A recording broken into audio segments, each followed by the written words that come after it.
Daf Nun Hey Amud Beis, 15 lines from the top at the 2 dots. So we learned in the Mishnah if there were Gedudias Gevois Asor Tvachim, if there were ruins that were 10 Tvachim high, they also extend the boundary of the city. So when you measure the Alpaim Amma, you square off the city from the edge of the Gedudios, and you measure 2,000 Ammas beyond that. Practically more, my Gedudia is, what are Gedudia is, how do we find ruins? Amar Yehuda, Shalosh Mechitza Sheina Lem Tikra. It has 3 walls and no roof. So that's considered a ruin, but less than that, it doesn't even have chashivas, and you cannot measure for them. It does not extend the city. What about if there's 2 walls, but it has a roof? So we said 3 walls without a roof, it does exist. What about 2 walls? It's only 2, but it has a roof. What's the halacha tashma? Elu shemisarbamima. So we say these are what are included in the city's boundaries. Nefesh yeshba arba amos al arba amos. If it has a nefesh, a tomb building, which is at least dalet al dalet, which at least 4 by 4 amos. Or if you have a gesher, a bridge, or a kever that has a dwelling in it. So you have a gesher or kever that has a base dir. So Taisus points out that when it says over here, it says nefesh yesh ba'arba amos al arba amos. It says a gesher a kever sheyesh ben base dir. He says because minastam that a nefesh has a base dir.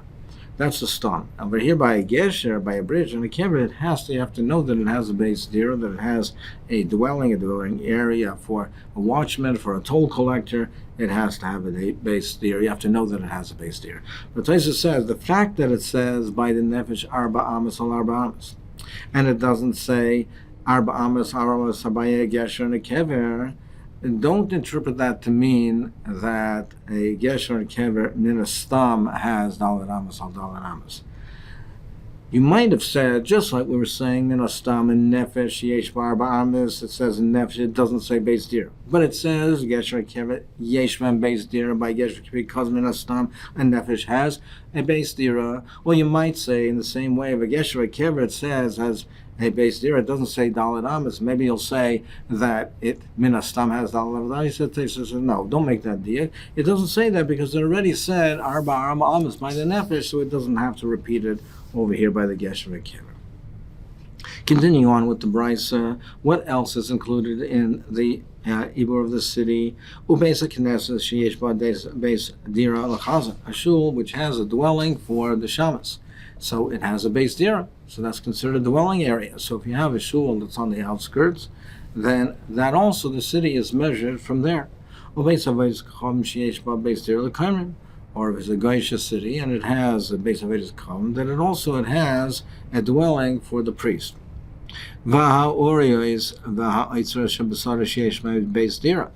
And in the fields where they have the stables, or the stables or the areas where they store the storage areas that are in the field, also that have a base dira, that have a dwelling area for the shomer, for the person that's working there. And if you have a house on an island in the sea, all of these cases are misabim ima. It is included in the boundary of the city and the area of the city. Ketanimias, in any event, the Brisa taught us that nefesh and that if you have the tomb building which was breached on 2 of its sides, that completely through, is breached completely through, that we say over here that it's not considered to be significant enough to extend the tchum of the city. So my lav dikatika isn't this talking, even though it has a roof, but nevertheless, even though it has a roof, but the fact that it only has walls on 2 sides, it's not sufficient to extend the boundary of the city. There's no roof. If there would be a roof, it would be, but there's no roof. So it says in the Bryce that a house on an island is considered to be a base dira, and it does extend the city. What is it used for? Amara Papa Baisha Solofonos by Kela Shabasina. It's a house that they store things from the boat, so they have the different kalim or the different utensils or the things, equipment that's used for the boat, and they would store it on this shed or this house on an island, and this island that was in the home of the city. The Chazon Ish explains that it also has to, however, have a base dira. Like the general characteristic, as we explained, it has to have a base dira. So this is what it's used for equipment, but it has to have also a dwelling area in order to extend the city. Uma'ara ein misabrim imo. A cave is not included in the city, it does not extend the city. I practically more about Rabbi Chia ma'ara misabrim imo. He learned that it is misabrim imo. Amar Abaya k'sheish binyan alpia. We're talking over here where there is an opening of the cave, there is a binyan. So therefore there is a binyan over here, that it has a base there. Right, so when we say it's ein misabrim ima, when there's no base dira. When we say misabrim ima, when there's a base dira. In fact, the Gemara of a tape, mishum binyan gufa, well, that has a base dira. Who cares about the mara? You have a dira, so that alone should extend the city.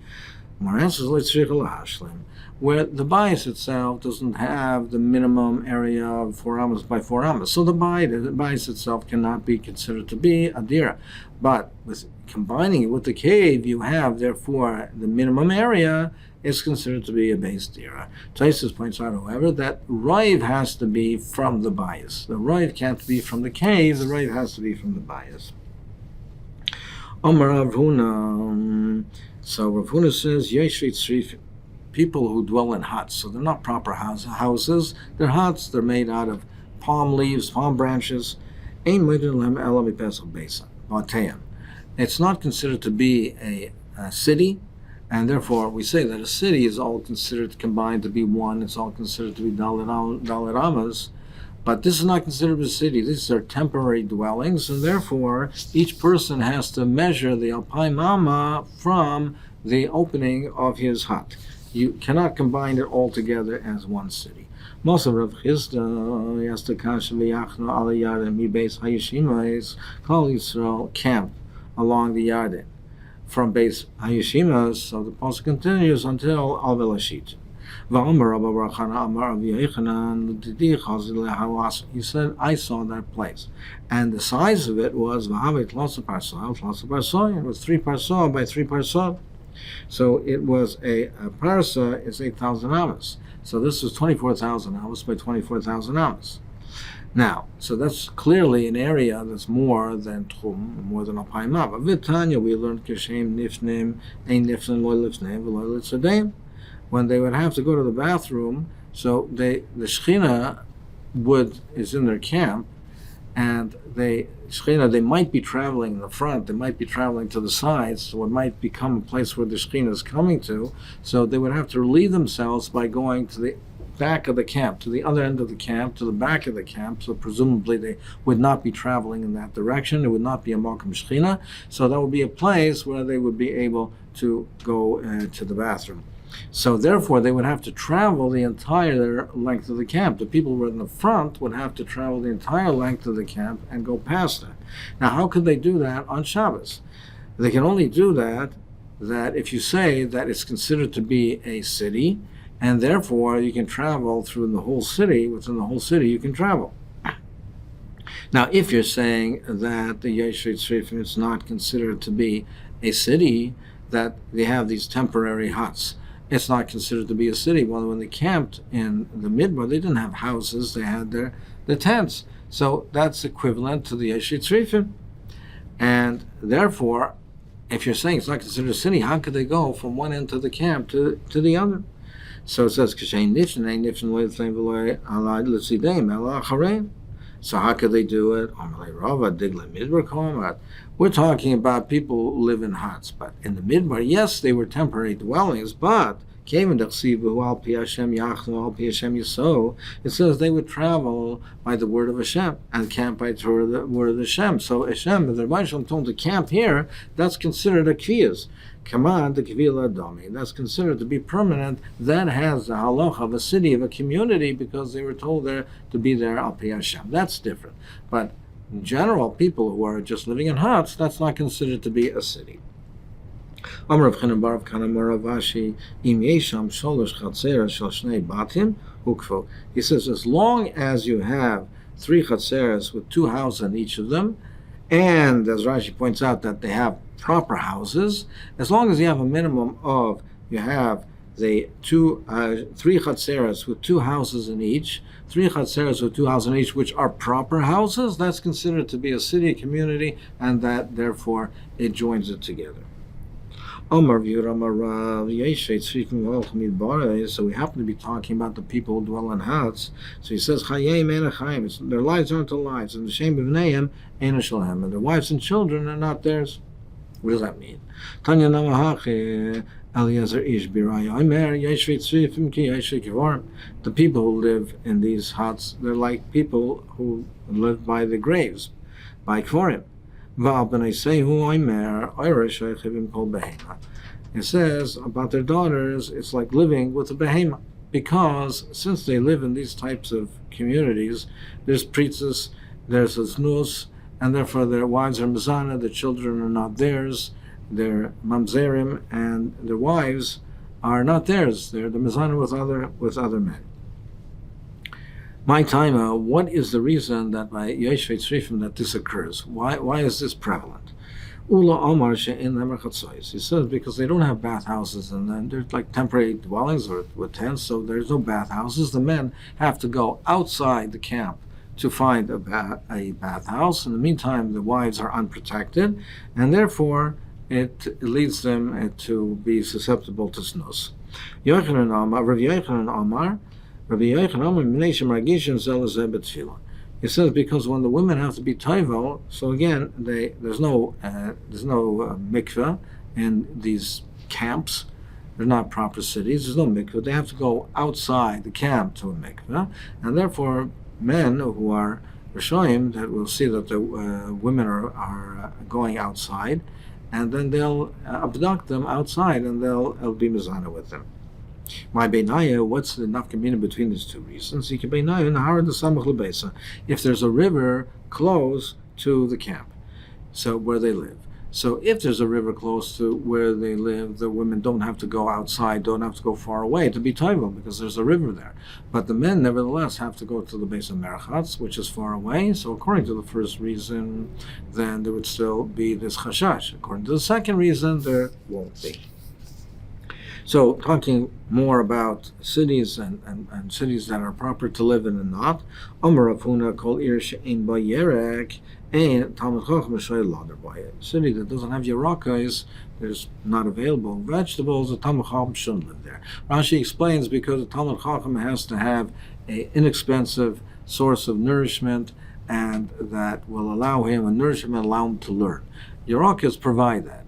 If he doesn't have that, then he will be forced to work hard for parnasa, or he won't be properly nourished, so he should not live in that type of a city. So as a kasha, we find that Yeraka is opposite. Yerakas stimulate the appetite, and Talmud Chacham shouldn't have Yerakas, so he makes a difference between cooked and raw vegetables. Here we're talking about cooked vegetables. So remember the ark, all you mean to say the vegetables are beneficial. Valtanya shleisha, marbin zevel. There are 3 things that cause a person to have zevel, to have a diarrhea, or to be marbe in relieving himself. The kaifmes came also, they cause him to bend over, to be bent over. And they take away 1/500 of his eyesight. The Elohain, these are the following: pas kibar, coarse bread, v'shecher chadash, and fresh beer, the ark, and vegetables. So you see that the vegetables are not beneficial. The more answers like kasha. But to me, what Rav Huna was referring to, and it's garlic and leeks. Those are beneficial. Abishar yarki, but the rice is talking about other vegetables. Kidusanya shum yerek. Garlic is considered a yerek. It's beneficial. Krishin chatzi yerek. Leeks are half a yerek. Niratz nine, nirasam chaim. If you see radishes, then it's like you have a medicine. Vatanya niratz nine, nirasam amavis. It says if you see radishes, it's like a samamavis. It's like poison. Like kasha kanbalim, this one when it says it's poisonous, it's referring to the leaves. Can be moyes. The first price is talking about the roots of the radish which are beneficial. Can be Maisachama. And when we say it's beneficial, it's only in the summer. Can be Maisach Shamim, but in the winter, that even that is not beneficial.